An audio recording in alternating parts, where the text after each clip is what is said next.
보아스가 성문으로 올라가서 거기 앉아 있더니 마침 보아스가 말하던 기업 물을 자가 지나가는지라.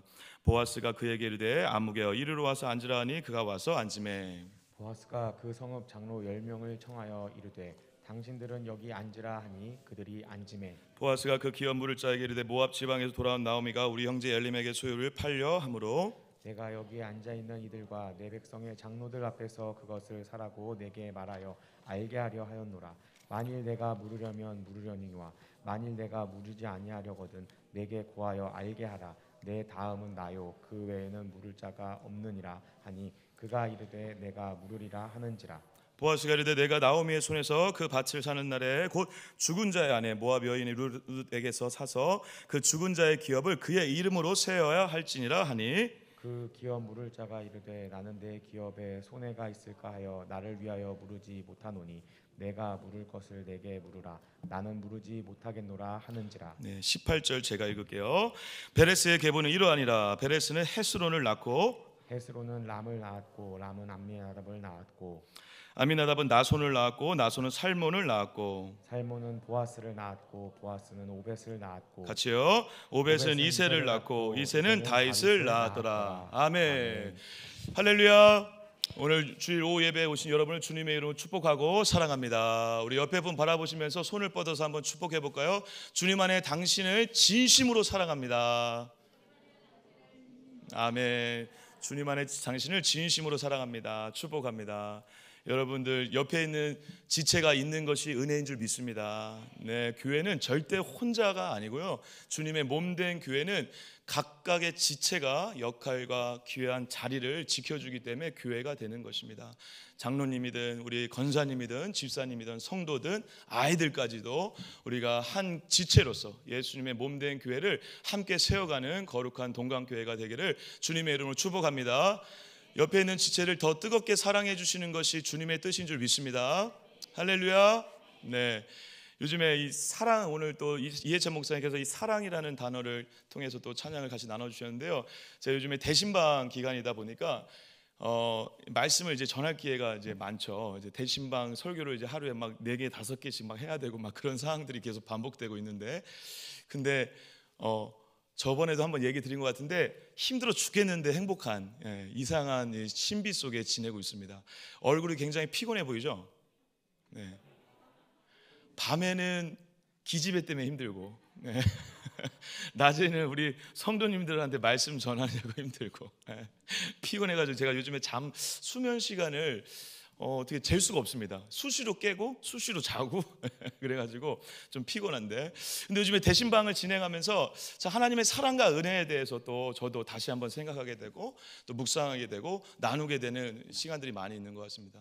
왜냐하면 그 가정마다 진짜 말로 표현하기 어려운 그런 사연들과 아픔과 고통이 진짜 참 많이 있습니다. 물론 좋은 일도 많이 있고 또 축복해야 할 일도 많이 있지만 고통스럽고 그리고 슬프고 어려운 상황 가운데 있는 분들도 많이 계시기 때문에 저희가 늘 아침에 또 저녁에 기도하면서 대신방을 기도하고 또 다음 날에 있을 분들을 위해서 기도 제목 보면서 기도하고 미리 이제 기도로 준비하는 가정들 가운데 전사님과 함께 얘기를 나누고 장로님들과 의견을 나누는 가운데 늘 참 성도님들에게 참 귀한 말씀을 또 귀한 시간을 하나님과 함께 보낼 수 있도록 많은 노력과 애를 쓰고 있는데요.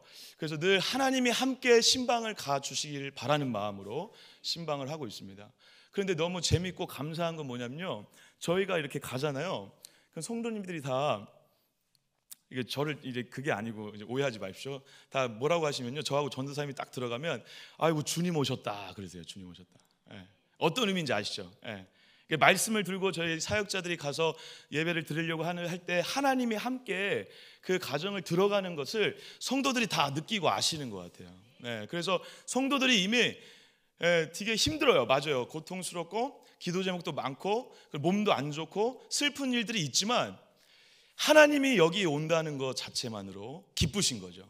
기대가 되는 거죠.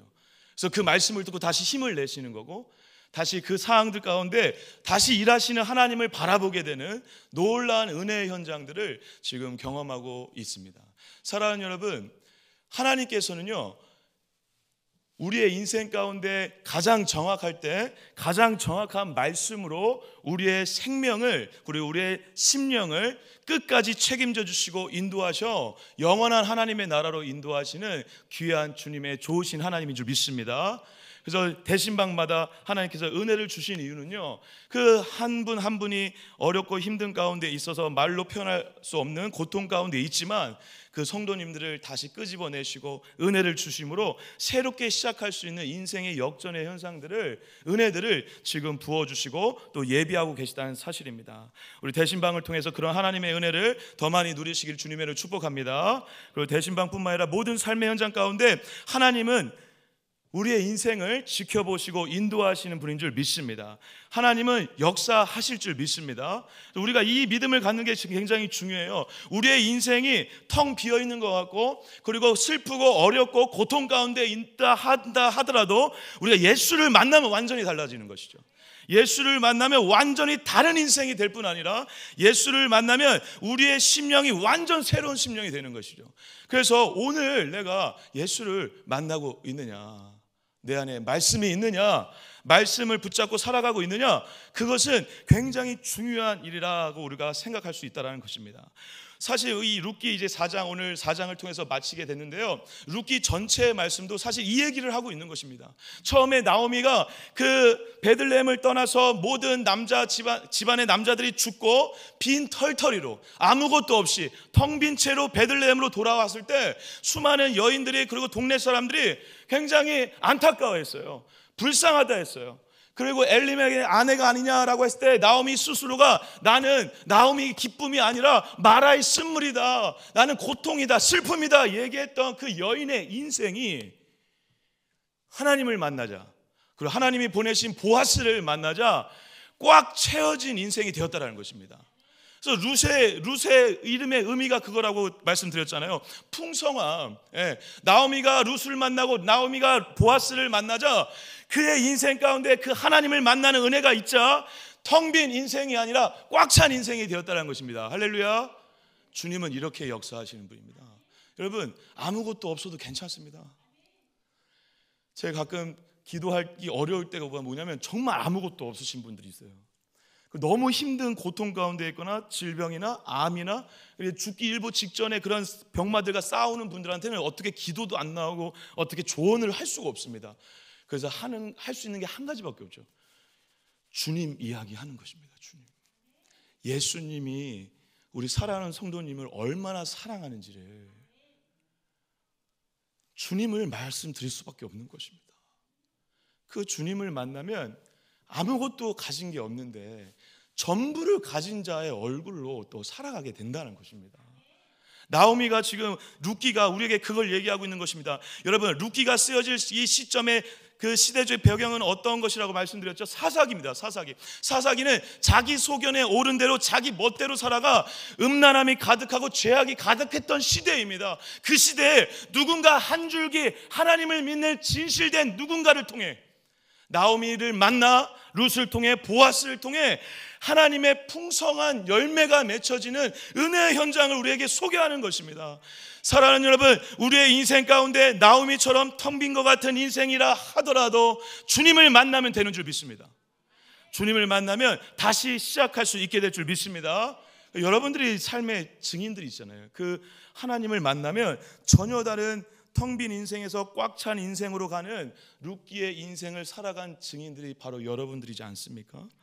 여러분들의 삶의 증거와 그리고 삶의 증명을 통해 나타냈던 것처럼 우리 역시, 나 역시뿐만 아니라 우리 모두 역시 서로에게 이 하나님을 만나고 예수를 만나는 일에 온 정력을 다해야 될 줄 믿습니다. 그러면 달라지는 것입니다. 가정도 교회도 아이도 주님을 만나면 되는 것입니다. 오늘 4장은요, 그 아름다웠던 러브 스토리의 마지막 결정판입니다. 네. 오늘로 끝으로 룻기요 안녕. 저도 안녕. 왜 안 웃어주세요? 네.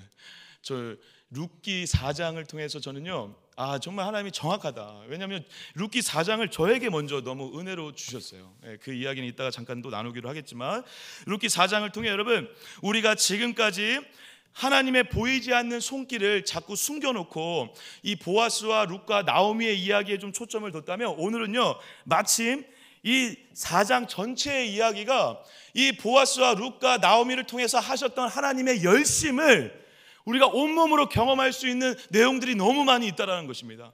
일부러 이 룻기의 저자는 일부러 여기에 이 폭탄들을 막, 은혜의 폭탄들을 막 가득 담겨놓은 것 같아요. 제가 좀 인위적이긴 하지만 오늘 이 하나님의 열심의 증거들을 7가지를 여러분들과 나누면서 하나님의 열심이 곧 우리의 인생 가운데 여전히 동일하게 역사하고 있다는 것을 나눔으로 우리의 인생 가운데에도 하나님의 열심의 능력으로 살아가는 은혜를 함께 누릴 수 있기를 주님의 축복합니다.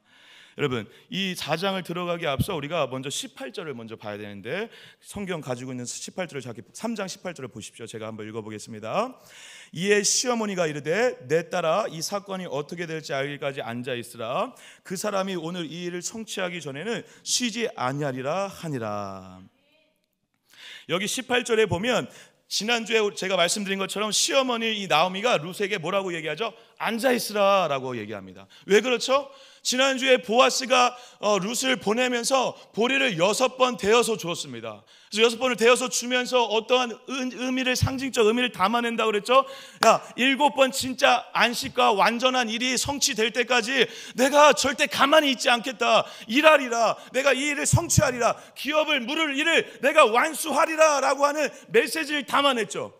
그 메시지를 받았죠. 나오미가 받고, 그래, 나오미가 생각할 때는 이제 보아스가 절대 혼자 있지 않을 것이다, 그냥 가만히 있지 않을 것이다라는 걸 알았어요. 알고 나서 이제 확신에 차서 룻에게 얘기하는 것입니다. 뭐라고 얘기하고요?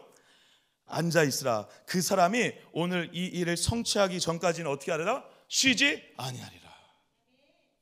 근데 여기에 이 앉아 있으라는 단어를 잘 보셔야 되는데요, 하나님의 열심의 증거 첫 번째, 바로 이 앉아 있으라라는 단어와 연결되어 있습니다.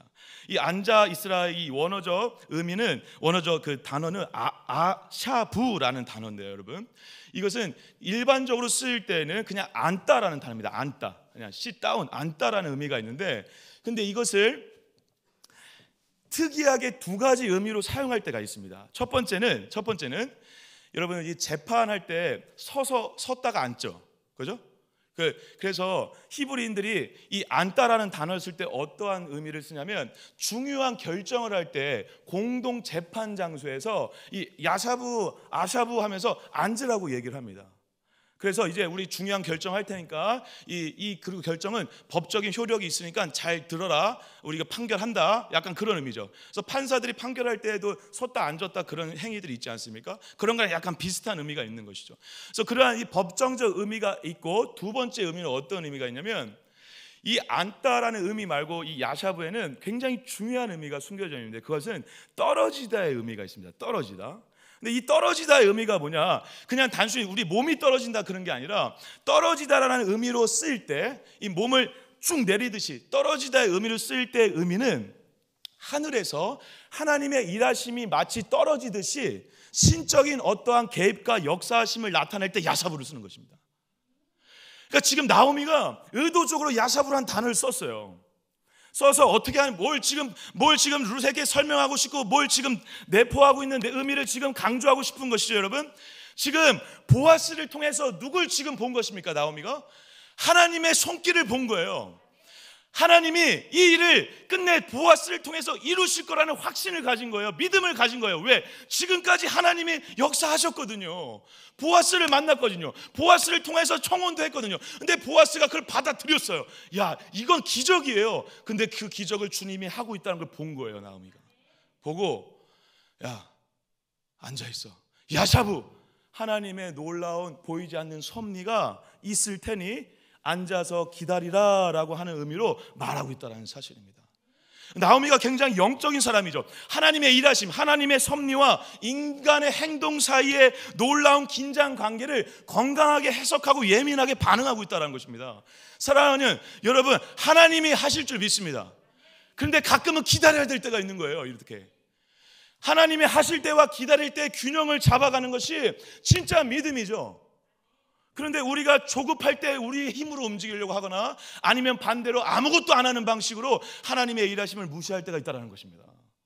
사랑하는 여러분, 지금 나오미는 그걸 한 거예요. 하나님의 신적인 어떤 보이지 않는 섭리와 계획으로 이제 일을 하시겠다라고 하는 마음으로 기다려라 라고 하며 하나님의 이 열심을 야샤브라는 단어에 담아낸 것이죠. 기다려봐라, 이제 보아스를 통해서 하나님이 하실 것이다. 그리고 놀랍게 오늘 본문 말씀에 여러분, 재미있게 의도적으로 룻기의 저자는 이 야샤브라는 단어를 4장 시작하자마자 총 6번을 사용합니다. 안 믿는 눈치시네. 제가 한번 읽어볼게요. 네, 성경을 잘 봐주세요. 1절에 보아스가 성문으로 올라가서 거기 앉아 있더니, 야샤브 잘 보세요. 그리고 보아스가 바라던 기름 물자가 지나가는 자 보아스가 그에게 말하기를 아무개여 이리로 와서 앉으라 하니 그가 와서 앉으매. 2절 보아스가 그 성령을 청하 이르되 당신은 여기 어떻게 해라? 앉으라 하니 그들이 앉으매. 그리고 4절 보십시오. 내가 여기 앉은, 여기 다 뭐가 쓰였을까요? 야샤브가 쓰였어요. 야샤브가. 물론 이 야샤브라는 이 단어를 법정적 의미로 지금 요청하는 의미로 쓰인 부분도 있습니다. 그런데 워드 플레이죠, 일종의. 똑같은 단어를 사용하면서 어떠한 의미를 지금 담아내고 있는 겁니까? 여기에 지금 하나님이 일하고 계시다는 것입니다. 하나님이 지금 간섭하고 계시다는 것입니다. 야샤브 야샤브 야샤브 야샤브 야샤브 야샤브 야샤브 야샤브 야샤브 야샤브. 샬롬. 지금 설교 시작한 지 10분밖에 안 됐거든요. 벌써 졸고 계시는 분이 발견됐습니다. 이건 제 자존심의 문제인 것 같습니다. 깨어나 주시기 축복합니다. 졸음막이 물러갈지어다. 사랑하는 여러분, 야샤브 야샤브 야샤브 야샤브 야샤브 야샤브 야샤브 야샤브 야샤브 야샤브 야샤브, 약간 트로트 같죠? 여러분, 이 야샤브를 통해서 하나님이 역사하시고 일하시고 그리고 간섭하고 계시다는 걸 보여주므로 지금 룻기 저자는 우리에게 이렇게 도전하는 것입니다. 사랑하는 성도들아, 사랑하는 여러분, 우리가 보이지 않는 놀라운 이 인생의 여정 가운데, 텅 빈 것 같은 인생 가운데 하나님은 여전히 개입하고 계시고 일하고 계시고 간섭하고 계시다라고 말하고 있다는 사실입니다. 우리는 모르죠. 여러분, 이 말씀을 보면서 보아스가 이 말씀을 이제 천국 가서 받겠죠.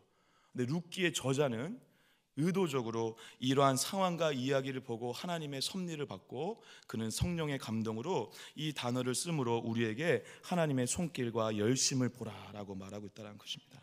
사랑하는 여러분, 이 하나님의 야샤브 하시는 기다려보라라고 하면서 하나님의 신적인 개입과 간섭하심을 발견하시는 은혜가 있길 주님으로 축복합니다. 그것을 누리시는 은혜가 있길 축복합니다. 하나님이 보이지 않는 손길로 간섭하고 계시다면 우리의 인생은 끝내 승리하게 될 줄 믿습니다. 두 번째, 하나님의 열심의 증거 두 번째는 너무 이제 지겹도록 들어가지고 여러분들이 이제 지겨울만 해요. 이제 제가 1절 한번 읽어보겠습니다. 보아스가 성문으로 올라가서 거기 앉아 있더니, 뭐게요 이게? 이제 아는 분들이 나타났습니다. 너무 보람됩니다. 저번에는 대답 못했는데 마침 본즉 그거 그러면서 왜 힘내, 짧게는 힘내라고 하는데 뭐죠? 그런데 잘 봐라, 마침. 여러분, 마침, 아니 보아스가 성문에 올라가서 앉아 있는데 마침 와요. 이게 지금 이해가 되십니까? 이건 타이밍도 이렇게 좋은 타이밍이 없는 거예요. 하나님께서 보여주시는 거죠. 하나님께서 그를 만나게 하시고 하나님께서 그 아무개를, 보아스가 만나야 될 기업 물을 자를 만나게 하시는 역사를 보라라고 지금 하나님이 말씀하고 계시다는 것입니다. 사랑하는 여러분, 하나님의 왜 힘내 역사, 그런데 봐라 내가 끝내 하나님이 하실 거다라는 것을 보여주시는 삶의 역사와 은혜가 여러분들의 인생 가운데 충만하길 주님으로 축복합니다. 우리가 볼 때는 우연인 것처럼 느껴질 수 있어요. 하지만 그것은 우연이 아니에요. 하나님이 다 마침으로 연결하여 하나님의 열심으로 역사하시는 은혜가 있을 줄 믿습니다. 하나님은 끝내 일을 하실 텐데 우리의 인생 가운데 마침과 같은 우연의 일들을 통해 하나님의 열심으로 이어가신다는 사실입니다. 왜 힘내, 마침의 은혜를 여러분들의 인생 가운데에도 역사하신다는 것을 믿고 믿음의 눈으로 발견하시는 은혜가 있길 주님으로 축복합니다. 세 번째, 하나님의 열심의 세 번째 증거는요, 오늘 제목과도 관련되어 있는데요, 천재 아무개와 바보 보아스로 제가 한번 지어봤습니다. 여러분, 보아스가 이제 기업 물을 자가 지나가는데 딱 만났어요. 만났는데 뭐라고 부르죠, 여러분? 여러분 대답을 좀 해주시면 뭐라고 부르죠? 아무개요, 아무개요. 여러분, 아무개가 우리 한글로는 어떤 의미인지 아시죠? 불특정한, 어떤 불명확한 어떤 것을 부를 때 아무개요라고 하는데, 여러분 보아스가 그 자가 진짜 불명확해서 자기가 이름을 몰라가지고 아무개요라고 불렀을까요, 여러분? 여러분, 같은 동네 살고 나보다 기업 물을 자의 첫 번째인 그를 이름을 모를 수는 없습니다, 여러분. 그럼 바보가 아닌 이상, 제가 바보라고 이름을 지었네요. 바보가 아닌 이상 그걸 모를 수가 없어요. 그럼 뭘까요, 여러분? 보아스는 이름을 불렀는데 성경의 저자가 이 성경을 쓰면서 아무개요라고 쓴 거예요. 왜일까요? 여러분들이 알고 있는 그거입니다. 여러분, 아무개요라는 이 단어를요, 히브리어로 해석을 해봤어요. 제가 찾아봤습니다.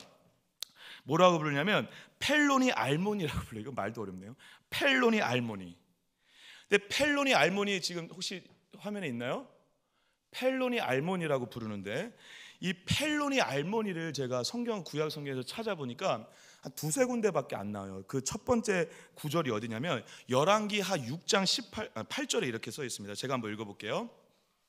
그때 아람 왕이 이스라엘과 더불어 그의 신복들과 의논하여 이르기를 우리가 아무데 진을 치리라 하였더니, 여기서 아무데가 펠로니 알몬이에요.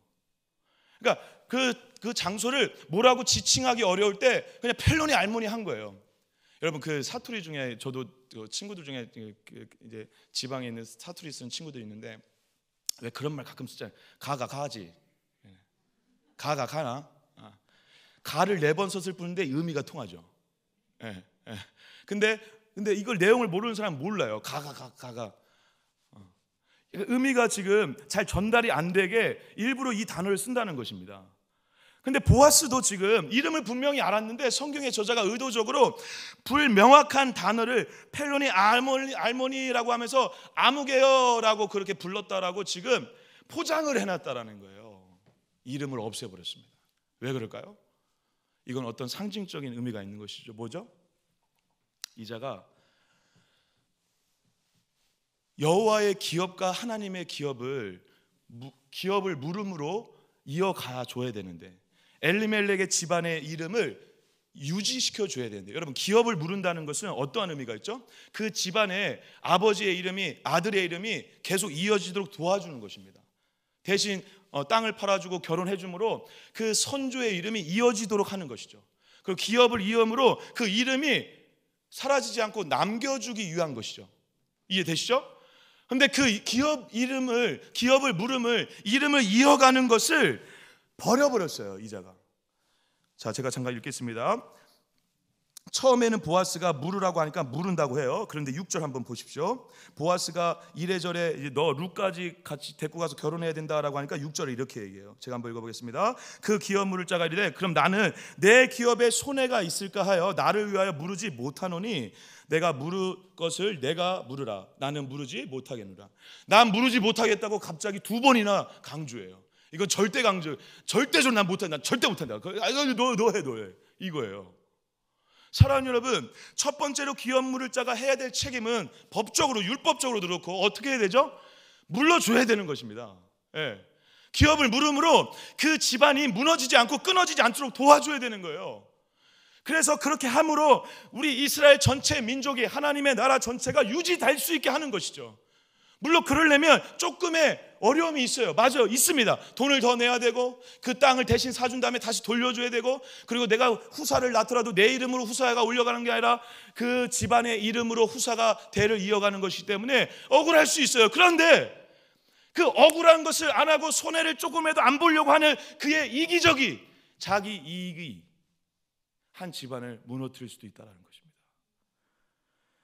그래서 그의 희생 없고 손해를 보지 않으려고 하는 이 자기 중심적인 생각, 자기 이익적인 그런 고집이 기업을 무릎을 포기하게 됐고 이름을 포기하게 됐다. 그런데 이름을 포기하자 이름도 없는 자가 됐다는 것입니다.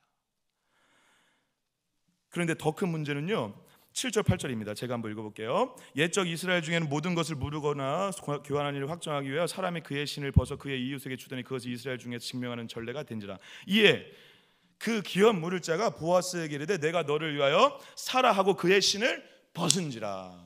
사랑하는 여러분, 신명기 25장에 쓰여 있는데 한번 나중에 살펴보십시오.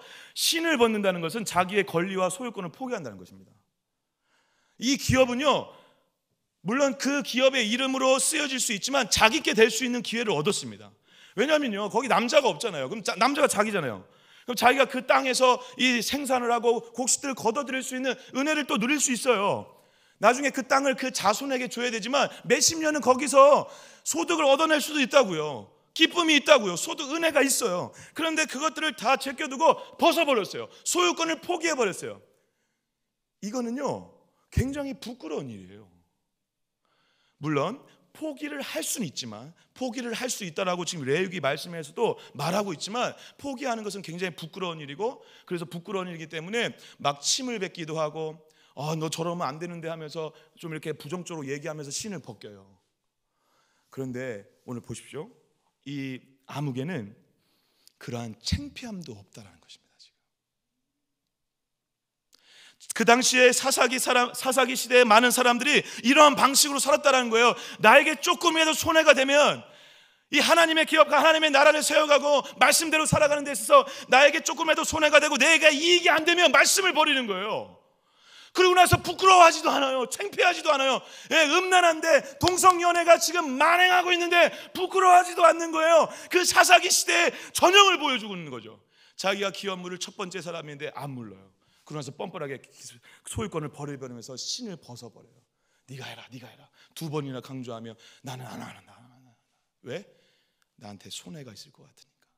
이방 여인과 결혼함으로 뭔가 책임져야 될 일이 많아질 것 같고, 내 이름이 아니라 다른 아이의 이름으로 후사를 보고 그 이름으로 이 많은 재산들을 물려줘야 되는 것에 대한 억울함이 있는 것이죠.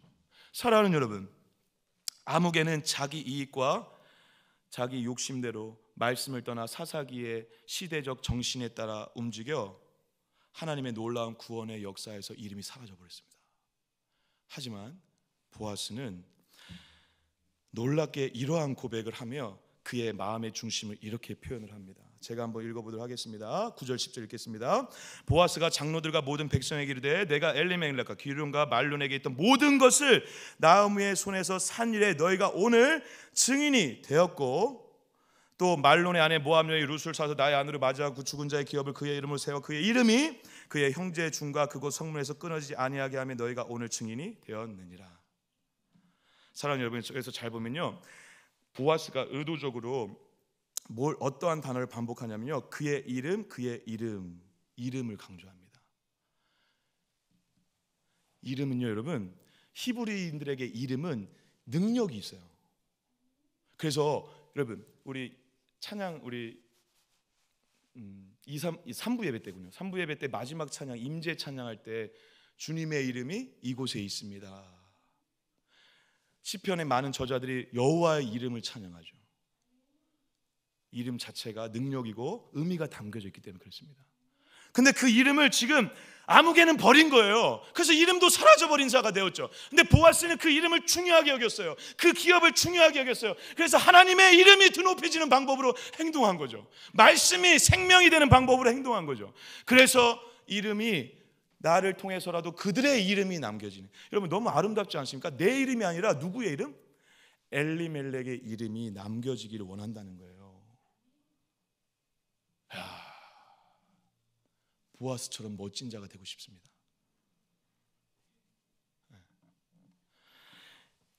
엘리멜렉과 기룡과 말론과 같은 그 집안의 많은 남자들의 이름을 언급함으로, 그리고 그들 대신 내가 희생하여 그들의 이름이 영원히 남는 방법으로 기업을 내가 이제 무르겠다, 룻을 아내로 받아들이겠다. 그래서 그 기업이 영원히 하나님의 기업으로 살아남도록 내가 죽겠다, 희생하겠다, 손해보겠다 라고 하는 이 보아스의 아름다운 고백을 주님은 기억하셨습니다. 그리고 어떻게 역사하시죠? 역대하 3장 17절 말씀 제가 읽겠습니다. 여러분 솔로몬 성전 이야기입니다. 그 두 기둥을 성전 앞에 세웠으니 왼쪽에 하나는 오른쪽에 하나라. 오른쪽 것은 야긴이라 부르고 왼쪽 것은 보아스라 불렀더라. 너무 멋지지 않습니까, 하나님? 그 보아스의 이름을 성전 두 기둥의 한 기둥으로 불러주세요. 영원히 잊혀지지 않는 이름이 되는 거죠. 보아스는요, 능력, 권력, 힘, 그런 것들을 상징하거든요, 그 단어의 의미가. 근데 그 단어의 의미 그대로 이 보아스, 수많은 이 믿음의 선조들의 이름이 있을 거 아니에요, 여러분. 그런데 그 위대한 성전 두 기둥 중에 한 기둥을 보아스라고 지어주세요. 보아스를 기억하신다는 것입니다. 누가? 하나님이. 왜? 보아스도 하나님을 기억하고 하나님의 기업을 기억하고 하나님의 말씀을 중요하게 여기기 때문에 그렇습니다. 사랑하는 성도 여러분, 우리 동강교회 모든 성도 여러분이 아무개로 멈추고 사라지는 자가 아니라 보아스와 같은 영원히 기억되는 이름이 있는 자로 추억되시길 주님으로 축복합니다. 하나님의 구속의 역사 가운데 자기를 죽이고 희생하고 사랑함으로 끝내 하나님의 일이 되게 하는 방법으로. 사랑하는 여러분, 희생 없이는, 사랑 없이는 그 어떤 것도 기독교적일 수 없습니다. 희생이 있을 때, 누군가가 모르는 어떠한 희생과 손해와 사랑이 있을 때만 기독교적으로 되는 것이고 교회가 되는 것이고 하나님의 나라가 이루어지는 것입니다. 할렐루야. 여러분들이 그 한 사람이 되어서 보아스처럼 아무개로 사라지는 게 아니라 보아스처럼 영원히 하나님에게 기억되는, 하나님의 이름을 기억하여 하나님도 우리의 이름을 기억하시는 은혜를 경험하시길 주님으로 축복합니다. 이름은 그래서 중요합니다. 보아스의 이름은 사라지지 않고 영원히 남았습니다. 왜? 바보처럼 자신의 모든 것을 팔았기 때문에, 자신의 모든 것을 던졌기 때문에 그렇습니다. 사실 이 바보라는 단어를 제가 의도적으로 쓴 이유는요, 성도는 바보가 돼야 된다 생각하기 때문에 그렇습니다. 사랑하는 여러분, 보이지 않는 곳에서, 여러분 여기에 있는 모든 분들이 다 그런 거라 저는 축복하고 믿습니다. 보이지 않는 곳에서 여러분들의 보이지 않는 성김과 헌신과 애씀과 십자가의 죽으심을 닮아 양보하고 죽어지고 그리고 손해를 보는 그 작은 몸부림, 그것이 있기 때문에 지금 교회가 있는 것입니다. 아무도 보지 않는 곳에서 바보처럼 혼자 화장실을 청소하는 누군가가 있기 때문에 교회가 있는 것입니다. 아무도 보이지 않는 곳에서 누군가가 한 영혼을 위해 눈물로 씨 뿌리며 1시간이나 붙잡고 기도하는 그 한 사람, 바보 같은 한 사람, 자기의 모든 시간을 내려놓고 거기서 눈물로 한 영혼을 위해서 기도하는 그 한 사람이 있기 때문에 교회가 있는 것입니다. 제가 개척교회를 예전에 섬겼었는데요, 그 개척교회는 특이하신 분이 한 분 오셨었어요. 다리가 많이 다치시고, 제가 한번 얘기했던 것 같은데 휠체어를 다니시는 한 분이 계셨는데, 그분을 교회에 데리고 오려고 하면요, 사역자가 2-3명이 붙어야 돼요. 가서 엎어야 되고, 휠체어 실어야 되고, 차에 실어야 되고, 운전해줘야 되고, 내려야 되고, 또 들어야 되고. 근데 그 일을 제가 처음에는 이제 그분이 이제 전도대에서 왔기 때문에 처음엔 저나 이제 다른 전도자님이 하다가 그 일을 어떤 성도님이 이제 자원을 하셔가지고 맡으셨어요. 근데 그분은 이제 조용히 이제 그 일을 이제 하려고 했죠. 근데 나중에 이제 다른 분들이 다 알게 되셨지만, 그분이 주일 예배뿐만 아니라 평일 예배도 섬겨주셨어요. 근데 여러분 생각을 해보십시오. 자기 생활도 다 있는데 수요일, 금요일, 주일 예배 3번, 4번, 혹은 가끔 막 부흥회도 있을 수 있고 막 예배가 있지 않습니까? 그런데 그 예배에 있을 때마다 자기 차를 가지고 가서 그분을 태워요. 휠체어를 실어요. 내려요. 또 태워요. 내려요. 그것을 매주 반복하면서 무려 3년 반 동안 하셨습니다. 그분의 바보 같은 섬김이 어떠한 일을 일으키는지 아십니까? 그 전도대에서 오셨던 휠체어 타신 분의 집안이 예수 믿는 가정이 아니었습니다. 다 불신자들 혹은 절다시는 분, 그런 분들이 많았습니다. 근데 이 한 분을 향한 그 어떤 그냥 평범한 어떤 남자 집사님의 바보 같은 3년 반 동안의 섬김을 그 가족들이 보고 있었어요.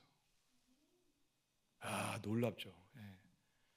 제가 아직도 있지 않아요. 교회에 와가지고 간증을 하는데 가족들이 울어요. 그분을 통해서 예수님을 만난 거예요.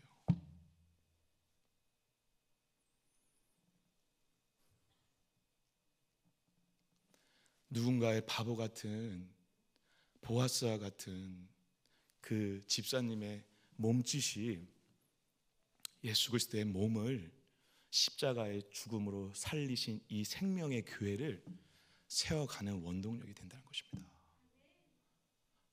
손에 보십시오. 기꺼이 거기서 울시고 바보처럼 하세요. 안 알아주면 어떻습니까? 다 바보가 될 때 우리 바보 잔치를 벌이십시다. 할렐루야. 바보들의 행진 너무 멋있지 않습니까? 저만 멋있네요 또. 바보들이 되시길 축복합니다. 할렐루야. 할렐루야. 더 크게 할렐루야. 바보들이 될 때 교회가 되는 것입니다. 저는 그 은혜를 아직도 잊을 수가 없습니다. 그래서 그분이 지금도 제가 간간히 이제 그 개척교회 그 목사님께, 멘토 목사님께 이제 가끔 연락하거나 이제 인사드리고 가면 그분 얘기를 하세요. 지금도 교회 잘 다니시고 여전히 누군가의 도움을 받아 교회를 나오고 계세요. 근데 다 바보처럼 섬겨준다는 거예요, 그분을. 자, 네 번째입니다. 네 번째, 하나님의 열심의 증거. 축복이 성취가 돼요. 아, 할렐루야. 역시 주님은 완전하십니다. 제가 한번 읽어보겠습니다. 11절 12절 제가 한번 읽어볼게요. 여러분 죄송한데 제가 목이 좀 그래서 한번 읽어주시기 축복합니다. 11절 12절 큰 소리로 함께 읽어주시죠. 시작.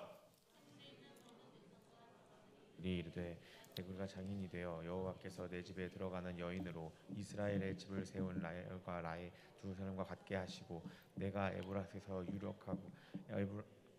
유명하게 하시기를 원하며 여호와께서 이 젊은 여자로 말미암아 내게 상속자를 주사 내 집이 다말이 유다에게 낳아준 베레스의 집과 같이 하시기를 원하노라 하시니. 아멘, 아멘.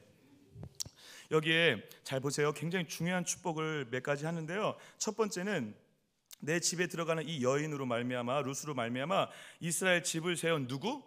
이스라엘 역사에서 잊혀지지 않는 두 여인 누구죠? 야곱의 두 아내 라헬과 레아.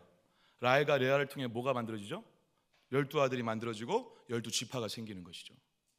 그 역사가 너네 집안에 있기를 원한다. 축복하고 있죠. 그리고 또 두 번째 축복은 뭐죠?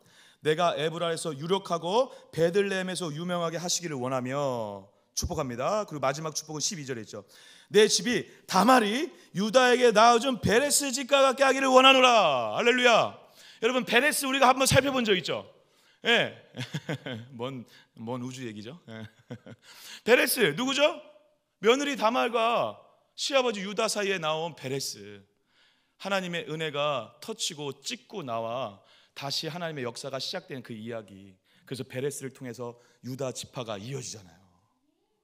그 축복대로 어떻게 되길 원한다라고 장로들이 얘기해요. 장로들이, 여러분, 장로님들이 막 축복하면 그대로 되는 줄 믿습니다. 우리 사랑하는 동강교회 우리 장로님들은 그런 영권이 있는 줄 믿습니다. 아멘.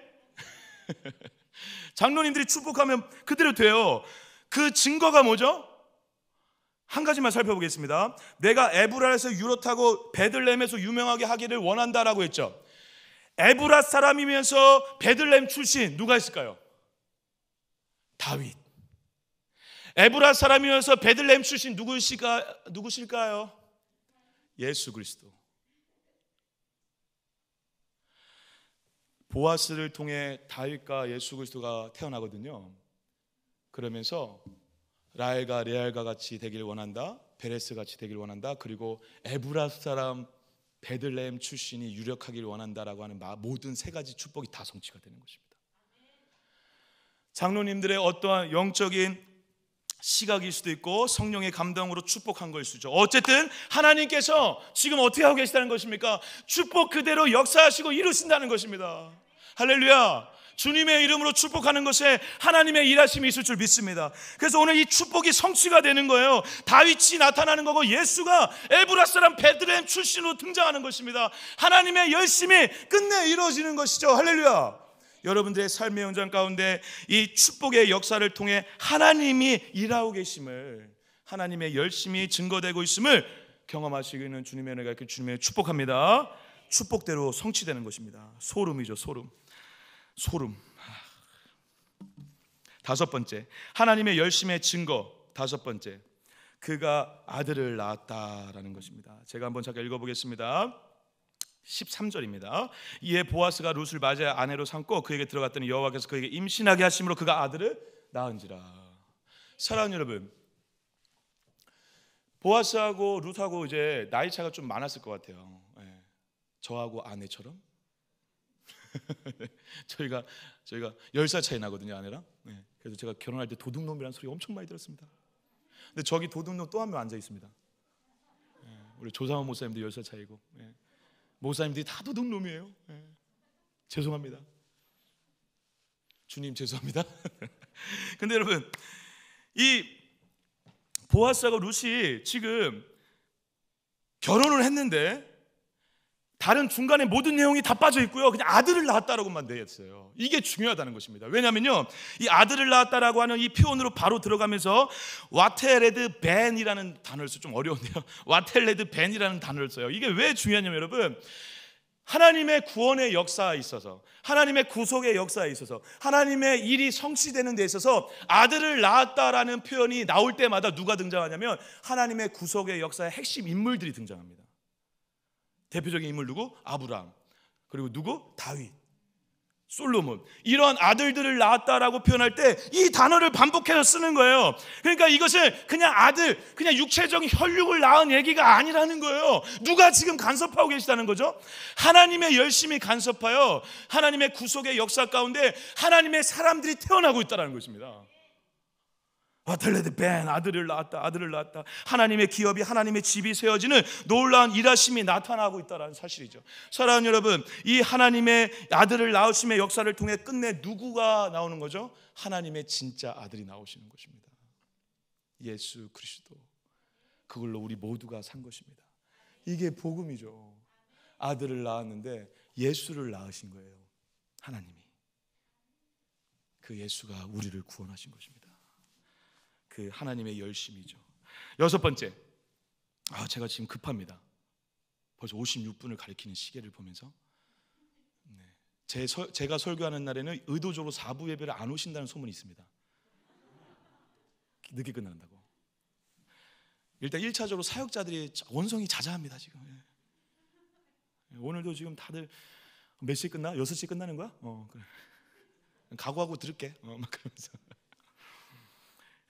빨리 맞추려고 지금 노력하고 있습니다. 네, 여섯 번째, 이제 2개밖에 안 남았습니다. 조금만 기다려 주십시오. 여섯 번째, 하나님의 열심의 증거. 여섯 번째, 공동체가 지금 찬양하고 있다는 것입니다. 이게 왜 중요하냐면 여러분, 이것을 통해서 하나님의 일하심을 보라는 거예요. 그리고 우리도 이렇게 하라는 것입니다. 왜냐면요, 제가 읽어볼게요.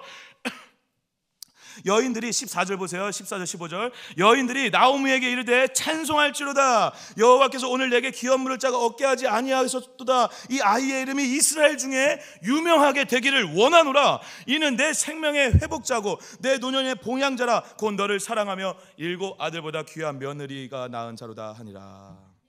사랑하는 여러분, 그러면서 이제 내용이 끝나요. 그러면서 이제 17절까지 내용이 끝나거든요.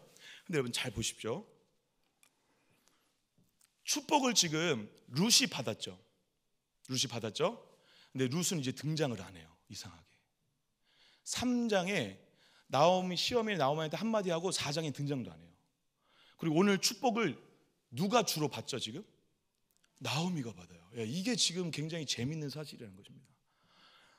우리 뭔가 얘기하고 있는 거죠. 뭘 얘기하고 있는 거죠? 나오미와 아이에 대한 축복을 직접적으로 하면서 이것이 그냥 개인의 고백, 룻이나 나오미가 하나님 감사합니다, 우리에게 이런 은혜를 주셔서 감사합니다, 나에게 이런 은혜를 주셔서 감사합니다라고 하면서 기도로 끝나거나 감사로 끝나는 것이 아니라 다른 사람들이, 공동체 전체가 이 일을 찬양하고 있다는 거예요. 왜죠? 하나님이 하심을 받기 때문에 그렇습니다. 그래서 첫 번째 문장이 이렇게 시작하는 거예요. 14절 보십시오. 여인들이 나오미에게 이르되 찬송할지로다, 여호와께서 오늘 내게 기어 물을 자가를 있게 하셨다라는 것입니다. 찬송하리로다, 할렐루야로 시작했다라는 것입니다. 사랑하는 여러분, 공동체 전체가 개인의 이야기가 아니라 개인의 이익이 아니라 개인의 기도와 개인의 감사가 아니라 공동체 전체의 이야기로 얘기함으로 우리 모두에게 이러한 얘기를 하는 것입니다. 우리가 어떠한 일을 만나 누군가 은혜를 받았을 때 우리 모두가 같이 축하하고 축복하고 하나님의 이름으로 주님을 찬양해야 된다는 것입니다. 왜? 하나님의 일이기 때문에 그렇습니다. 그리고 그럴 때 그 축복을 같이 어떻게 되죠? 나눠 갖게 되는 은혜를 경험하게 된다는 것입니다. 그래서 이 동네 사람들 다 베들레헴 사람이잖아요. 이 보아스 때문에 베들레헴 전체가 어떻게 됐습니까? 유력해졌다고요. 예, 충만해졌다고요. 축복을 받았다고요. 할렐루야. 이 은혜가 우리의 삶의 현장 가운데도 고스란히 적용되는 은혜가 있을 줄 믿습니다. 그래서 우리가 하나님의 일하심을 고백해야 된다는 것입니다. 하나님의 열심이 있다라는 것이죠. 이 여호와께서 하고 계심을 이 여인들이 발견하고 고백함으로 우리에게 이러한 방식으로 도전하고 있다는 것입니다. 개인의 감사로 멈추는 것이 아니라 공동체 전체의 고백을 통해 개인의 이야기가 아니라 하나님 나라의 이야기라고 얘기하는 것이고, 그러한 선포를 우리에게 요청하고 있다는 사실입니다. 마지막으로 7번째, 공동체 6번째랑 연결되는데요, 공동체 전체의 고백이고 하나님 나라 전체의 이야기라는 그 증거가 어딨냐면요, 마지막 족보에 있습니다. 18절부터 22절입니다. 제가 한번 쭉 읽어볼게요. 베레스에게 본 이러하니라. 베레스는 헤스론을 낳고 헤스론은 람을 낳고 람은 아미나답을 낳고 아미나답은 나손을 낳고 나손은 살몬을 낳고 살몬은 보아스를 낳고 보아스는 오벳을 낳고 오벳은 이스를 낳고 이스는 다윗을 낳더라. 여러분, 제가 개맛을 알아라는 그 설교할 때 기억나십니까? 벌써 잊어버리고. 그래서 저는 설교자는 참 행복해요. 일주일만 지나면 잊어버리거든요. 그럼 다음 주에 또 할 수 있어요. 네. 여러분, 족보가 나오는 건 어떤 의미가 있죠? 새로운 이야기로 전환될 뿐만 아니라 하나님의 구원의 역사가 새로 시작된다는 것입니다. 중요한 순간마다 족보가 나와요. 그러니까 족보는 단순히 이름을 나열한 것이 아니라 그것을 통해서 하나님의 놀라운 구원의 역사가 이루어지고 있다는 하나님의 손길을 보라는 것입니다. 그래서 여기 족보에 보면 총 몇 명이 나왔죠 지금? 그 증거가 뭐냐면 몇 명이 나왔을까요? 빨리 세보십시오. 몇 명이 나왔습니다. 몇 명? 여러분, 몇 명? 10명. 하나님의 중요한 족보마다 구약에서, 우리가 신약의 족보는 좀 달랐지만 구약에서 족보가 나올 때마다, 중요한 족보가 나올 때마다 몇 명이게요? 10명이에요. 10명. 창세기 5장에 노아 이야기 시작하기 전에 족보가 있거든요. 노아 이야기 시작하는 족보가 있어요. 찾아보세요. 창세기 5장에. 거기에 인물이 몇 명 나올 거예요? 10명이 나와요. 그 10번째 누구일까요? 노아. 그리고 비슷하게 창세기 11장에, 제가 시간이 없어서 못 찾아보겠는데 11장에 아브라함의 이야기 나오기 전에 족보가 나와요. 그때도 몇 명이 나올까요? 10명. 마지막 인물 누구? 아브라함. 근데 그 족보에 가끔 7번째 완전수에도 중요한 인물을 놓기도 합니다. 오늘 7번째 사람 누군지 한번 세보세요. 보아스. 지금 성경의 저자는 얘기하는 거예요. 보아스를 통해 완전한 다윗의 하나님의 나라의 왕국의 왕이 등장한다라는 것입니다. 하나님의 놀라운 일하심을 보라는 것입니다. 하나님의 보이지 않는 열심을 보라는 것입니다. 하나님의 이 엄청난 구속의 역사를 보라는 것입니다. 사랑하는 여러분, 하나님께서는요, 이 베레스, 헤스론, 람, 물론 우리가 아는 인물은 별로 없어요. 맞아요. 그런데 한 사람 한 사람을 연결해서 하나님의 열심의 역사를 이뤄가시는 분이라는 거죠. 사랑하는 저와 여러분이 이 구속의 역사의 한 순서를 맡고 있다는 것입니다. 누군가는 맞아요, 우리를 아무도 안 알아줄 수도 있어요. 우리의 이름을 기억하지 못할 수 있습니다. 어쩌면 아무개로 기억될 수도 있죠. 하나님은, 그렇지만 여러분, 하나님의 구원의 역사 가운데 우리의 이름이 똑똑히 있다는 것입니다. 우리의 여러분들 한 분 한 분의 이 구속의 역사 가운데 하나님의 열심을 보시고 그 하나님의 열심에 우리의 열심을 통해 반응하는 방법으로 살아가 희생과 사랑과 손해봄과 그리고 자기 죽음과 십자가의 사랑을 통해 하나님의 한 사람 한 사람을 통해 구원의 역사가 이루어지는 놀라운 은혜를 저와 여러분들이 모두 경험하시길 주님의 이름으로 축복합니다. 하나님은 이렇게 일을 하세요. 열심히 자신의 일하심을 한 사람 한 사람 한 사람을 통해 이뤄 가신다는 것입니다. 그리고 그 일하심의 끝이 누구였다고요? 다윗이었다고요. 그리고 그 열심, 하나님의 열심의 궁극적인 성취는 누구로부터 이루어지죠? 예수 그리스도를 통해 이루어진다는 것입니다.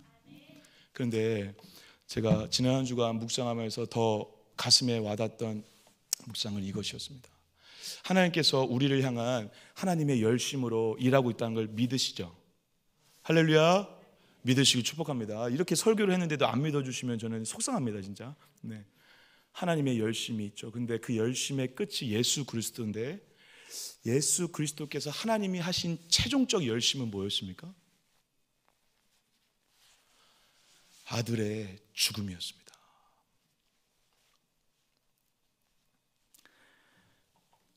우리를 향한 하나님의 엄청난 열심으로 우리가 살죠. 맞아요. 오늘도 생명을 붙이고 있는 유일한 이유는 하나님의 은혜죠. 열심 때문입니다. 그런데 그 하나님의 열심에, 우리를 향한 열심에 가장 마지막 모습이 뭐였냐면 자기 아들을 죽이는 열심이었어요. 그리고 그 열심으로 우리를 살리는 열심을 대신 보여주셨죠. 그래서 우리 모두가 다 살았습니다. 이게 복음이죠. 이 복음으로 자기 아들을 죽이는 하나님의 열심으로 우리가 살아 오늘을 사는 주님의 사람들이라면 하나님의 열심을 따라 우리 역시 한 번쯤 손해보고 죽어지고 양보하고 사랑할 수 있지 않겠습니까? 제가 한 달 전에 우리 교육자분들께서 멀리 부산으로 수련회를 떠나는 동안 김창명 목사님께서 협동모장으로 섬기시는 김창명 목사님께서 설교를 2번 하셨었는데 수요일 설교는 제가 영상으로 잠깐 봤었고 금요일 설교는 저희가 늦게 와서 이제 금요일 전날에 왔나요? 와서 이제 금요일 예배 때는 현장에서 김창명 목사님이 설교하신 걸 들었습니다. 저희 김창명 목사님께 말하지 않고 지금 갑자기 이제 제가 그냥 설교 준비하다가 이제 이야기를 잠깐 나눠야 될 것 같아서 얘기를 나누는데요. 그 김창명 목사님께서 하셨던 많은 메시지, 굉장히 은혜로운 설교였는데 메시지가 굉장히 많았습니다. 근데 그 중에 은혜를 받으면서도 저 한편에 좀 힘들었던 마음이 뭐였냐면 김창명 목사님께서 38년을 사역을 하셨다 하시더라고요. 그리고 17년 전에 미국에서 개척을 하셨습니다. 근데 17년 동안 성도가 30명을 넘은 적이 없대요. 그래서 새벽마다 그렇게 50명만 넘게 해달라고 기도하는 게 목사님의 기도 제목이었고 그분의 고백이었습니다. 그리고 나서 한국에 들어왔는데 개척은 사람의 눈으로 볼 땐 실패한 것이죠. 맞아, 실패한 것이죠. 교회를 더 이상 하지 못하고 들어온 것이고 한국에서도 어떻게 할 수가 없어 정정긍긍하고 있을 때 우리 담임 목사님을 통해서 동강교회를 오게 되신 거다라고 고백을 하십니다. 17년 동안 열심을 내셨어요. 김창명 목사님 여러분 아시겠지만 인격적이시고 굉장히 설교도 잘하시고 제가 뭐 오랫동안 경험한 건 아니지만 담임 목사님 다음으로 인격적이시고 설교를 잘하시고 근데 김창명 목사님께서 그렇게 좋은 사역자고 목회자인데 17년 동안 교회가 안 된다. 이게 저는 굉장히 가슴으로 파고들었습니다. 그래서 제가 저 뒤에서 설교를 듣다가 많이 울었어요, 그날.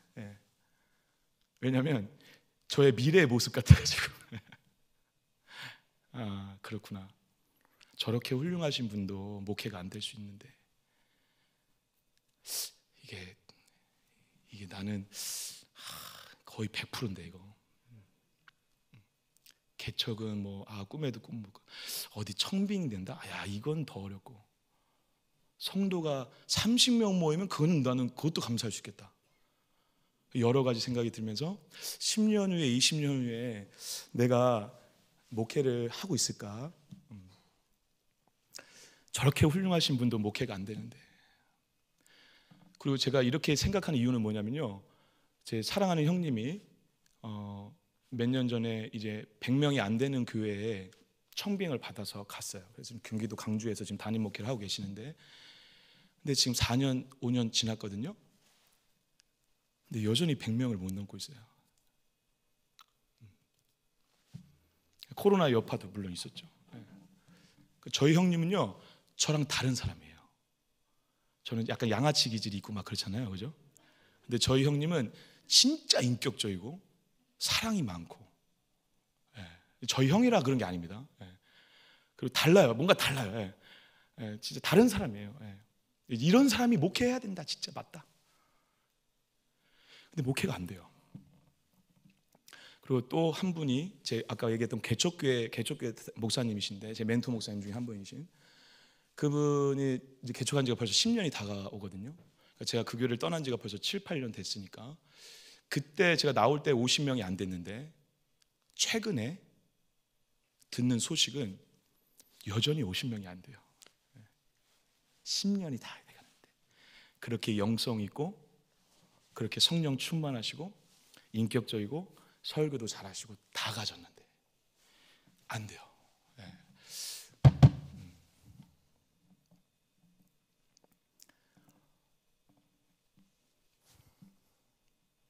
한편으로는 내 힘으로 하는 게 아니구나, 진짜 하나님의 힘으로 하는구나, 그렇게 은혜롭게 해석하고 싶었습니다. 그런데 죄송합니다, 안 되는구나. 이거는 그냥 다 내려놓게 되더라고요. 이건 내 영역이 아니구나. 그리고 다 포기하게 되고, 그게 너무 가버렸어요. 그래서 열심히 하고 싶지 않은 거예요. 인간이 그래요. 안 되는 게 너무, 이게 은혜로 멈춰야 되는데 너무 가버렸어요. 이제 앞으로 내 목회는 안 되는 건 기정사실이고 어떻게 살아야 되는가. 조 목사님하고 차를 타고 가면서 막 그런 얘기도 했었는데, 새로운 직업을 알아봐야 되는가, 막 장난으로 그렇게 얘기를 했습니다. 그런데 지난 이제 룻기 말씀을 준비하고 지난 주간에 2월 9일이 이제 저에게 이제 묵상을 해야 될 사건이 있는 날입니다. 그래서 그날 10년 전 2월 9일을 생각하면서 룻기 말씀과 마태복음 말씀을 왔다 갔다 하면서 묵상하고 있었습니다. 10년 전 2월 9일은 제가 아침에 일어나자마자 전화 한 통을 받습니다. 그런데 어떤 낯선 남자의 목소리였습니다. 근데 번호는 아버지 번호예요. 그 아버지 번호로 온 전화에서 전화를 받았는데, 그 낯선 남자가 그러는 거예요. 여기 사람이 죽은 것 같은데 이분하고 혹시 어떤 관계냐. 그때부터 팔이 떨리기 시작하더라고요. 전화를 못 받겠더라고요. 막 떨리는 거예요. 저희 아버지인데요. 그러니까 여기 지금 심장 쇼크로 돌아가신 것 같다. 가족들이 와보셔야 될 것 같다. 그러면서 사람이 죽으면 여러분 쉽게 이동하지 못한 거 아시죠? 가족이 확인을 해야 됩니다. 그래야 이제 이송을 할 수 있고 정리를 할 수 있거든요. 경찰들이 오더라도. 그래서 가족들이 가는 시간 3, 40분 시간을 기다려 주시더라고요. 왜냐하면 그 현장을 훼손하지 않고 일단 그대로 보라고. 그래서 제가 불이 나게 이제 서울에서 안산으로 갔습니다. 저희 아버지가 이제 마지막에 노년에 30년 넘게 알코올 중독자로 살다가 은혜 받으셔가지고 어머니의 기도로 세례도 받고 예수님 믿으셨거든요. 그래서 한 4, 5년 동안 교회도 잘 나오시고 저하고 관계도 괜찮아졌어요. 이제 저도 조금 약간 바뀔 때, 은혜 받을 때였고. 근데 이제 아버지가 이제 4, 5년 그때 지낼 때쯤에 경비원 생활을 하셨는데, 이제 밤새 일하시려고 그 경비 사무실에서 주무시다가 쇼크가 온 거예요. 그래가지고 이제 터진 거죠, 이게 혈관들이. 아주 가봤는데 이제 누워 계시는데 여기서 이제 피가 이렇게 흘러나온 상태로 돌아가신 거예요. 피가 이렇게 피를 흘리고 계시더라고요. 그 상태로 그냥 돌아가신 거죠. 그러니까 저희 아버지가 그렇게 물론 술을 많이 예전 드셨지만 막 심장에 대해서는 뭐 그렇게 크게 문제가 있지는 않으셨거든요. 그런데 아버지가 돌아가신 그 모습을 보고 이제 저희가 손 떨리는 그런 감정으로 막 어떻게 된 일이냐 뭐 이렇게 얘기하고 울고 그러면서 이제 수습하고 장례를 치르고 일주일 있다가 조카가 태어났는데 둘째 조카가 심장병이 또 있는 거예요. 그러니까 저희 집안에 한 달 사이에 누군가 죽고 누군가 태어났는데 다 심장이 문제가 있는 거죠. 뭔가 집안 내 소용돌이가 불기 시작했습니다. 그래서 제가 하나님께 진짜 원망을 많이 했어요. 그리고 하나님께 되게 따지듯이 얘기했어요. 이제 아버지하고 좀 지낼 만한데, 이제 아버지하고 좀 관계를 맺으려고 하는데 갑자기 돌아가신 거죠.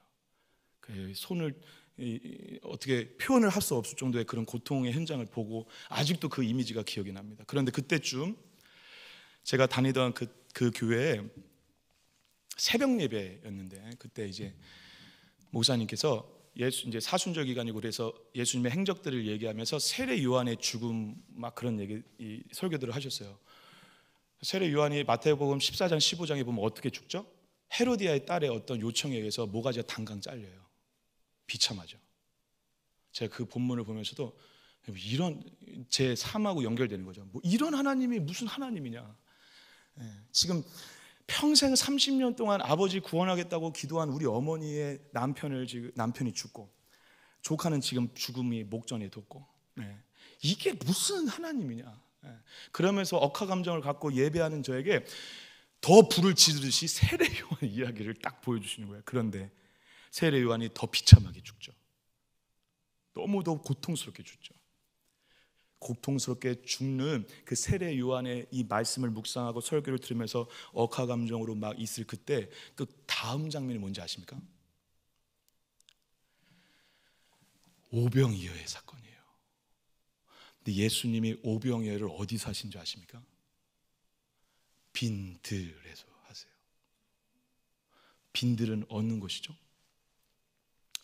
세례 요한이 평생 오실 예수를 대망하며 회개하라, 천국이 가까이 왔느니라 라고 외쳤던 빈들, 거기서 예수님이 세례 요한의 비참한 죽음을 아는 예수님이 거기서 오병이어의 사건을 일으키세요.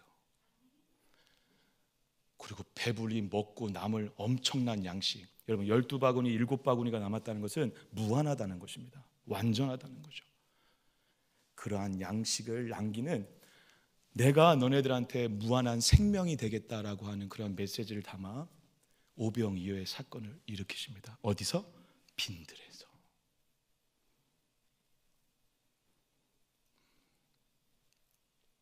아무것도 없는 광야와 같은 빈들에서 하나님의, 예수님의 오병이어의 기적과 같은 풍성함의 역사가 하나님의 열심으로 이루어진다는 것입니다. 10년 전 오늘, 10년 전 이맘때쯤 저는 세상을 다 산 것처럼 처참하고 비참했습니다. 그리고 죽고 싶었습니다.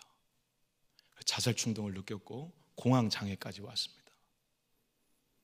그런데 10년이 지난 주간 그 장면들을 묵상하는 저에게 하나님이 이렇게 말씀하시는 거예요.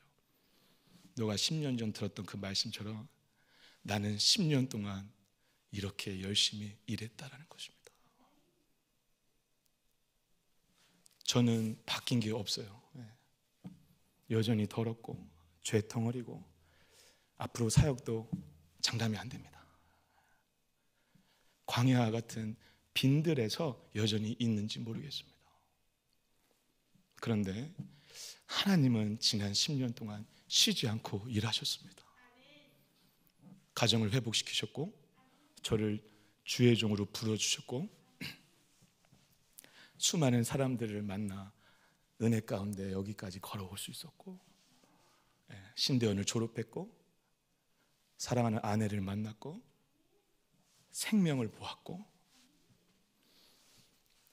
동강교회 같은 좋은 교회로 또 인도하심을 받아 사역을 하고 제가 한 건 하나도 없는데 하나님이 다 하셨어요. 하나님의 열심히 빈들에서 오병이어를 만들어 내시는 것입니다. 사랑하는 성도 여러분, 빈들에서 계신 성도 여러분들에게 간절하게 죄송한 마음을 담아 부탁드립니다. 거기가 끝이 아닙니다. 광야가 끝이 아닙니다. 하나님은 거기에서 다시 열심을 시작하시는 좋은 하나님인 줄 믿습니다. 저에게 10년 동안 하나님의 열심은 완전했습니다.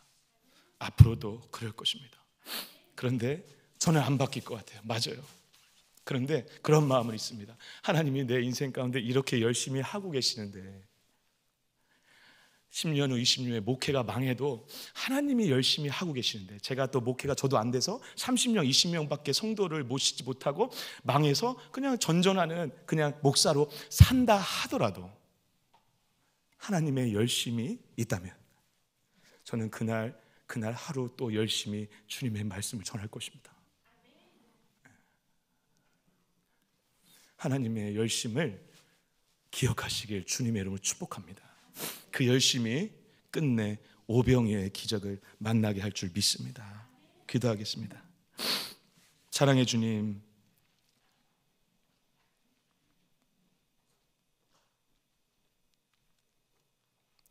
지난 10년 동안 저는 투정 부리고 원망하고 제 고집대로 제 생각대로 살았는데 주님은 그렇게 열심을 내셔 여기까지 저를 인도해 주셨습니다. 죽고 싶고 자살하고 싶은 그런 영혼을 불쌍히 여기시고 그 빈들에서 오병이어의 기적을 경험하게 해주셔서 감사합니다. 제 앞으로의 인생 가운데에도, 우리 성도님들의 인생 가운데에도 앞으로 우리가 기대하는 일들이 벌어지지 않는다 하더라도 오늘 또 열심을 내고 계시는 하나님의 열심을 바라보므로 오늘을 살아갈 열심을 또 낼 수 있는 자들 될 수 있도록 붙잡아 주시옵소서. 그래서 그 열심이 모여 보이지 않는 누군가를 또 살리고 바보 같은 보아스 한 명을 통해 하나님의 구원의 역사가 완성됐던 것처럼 사랑하는 동강교회 성도님들 한 분 한 분을 통해 바보 같은 그 열심을 통해 하나님의 열심이 완성되는 은혜가 있게 하여 주시옵소서. 그렇게 역사하실 주님을 찬양합니다. 그리고 사랑합니다. 아들을 죽여서라도 살리고 싶었던 하나님의 열심에 감사하고 그 사랑에 고백하며 진심으로 사랑합니다. 사랑합니다. 이 모든 말씀 예수 그리스도의 이름으로 기도드립니다. 아멘.